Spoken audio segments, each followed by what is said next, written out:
राष्ट्रपति यून सुक येओल पर गिरफ्तारी वारंट जारी। देश में बढ़ा राजनीतिक संकट। दक्षिण कोरिया में पहली बार किसी मौजूदा राष्ट्रपति के खिलाफ गिरफ्तारी वारंट जारी हुआ है। पूर्व राष्ट्रपति यून सुक येओल पर देशद्रोह और आपातकाल के दौरान अधिकारों के दुरुपयोग करने का आरोप है। 3 दिसंबर 2024 को यून ने देश में आपातकालीन मार्शल लॉ लागू किया था, जिसे संसद ने 6 घंटे के भीतर असंवैधानिक करार देकर रद्द कर दिया। इसके बाद उनके खिलाफ महाभियोग प्रस्ताव लाया गया, जिसमें 204 सांसदों ने उनके खिलाफ वोट दिया।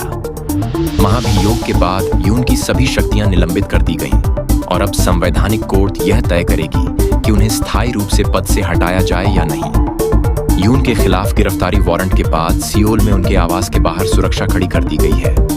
उनके समर्थकों और विरोधियों के बीच बढ़ते तनाव के चलते पुलिस ने किसी भी अशांति को रोकने के लिए अतिरिक्त बल तैनात किया है। जापान और अन्य पड़ोसी देश इस स्थिति को लेकर काफी चिंतित हैं, क्योंकि दक्षिण कोरिया में क्षेत्रीय स्थिरता और सुरक्षा पर राजनीतिक अस्थिरता का प्रभाव पड़ सकता है। खास तौर पर उत्तर कोरिया के बढ़ते खतरों के बीच यह संकट गंभीर चिंता का विषय बन चुका है।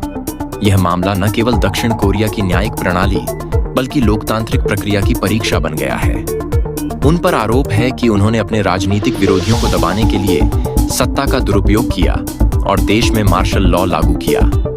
इसके पीछे कथित रूप से प्रो उत्तर कोरियाई ताकतों का सफाया करने और संवैधानिक व्यवस्था की रक्षा का कारण बताया गया था।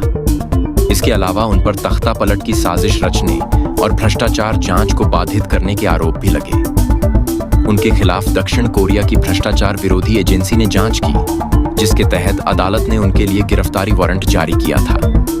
अब देखना यह होगा कि दक्षिण कोरिया के राष्ट्रपति को जो भी आरोप लगाकर डिटेन किया गया है वह साबित होगा या नहीं, क्योंकि दक्षिण कोरिया के राष्ट्रपति की गिरफ्तारी एक बहुत बड़ी बात है।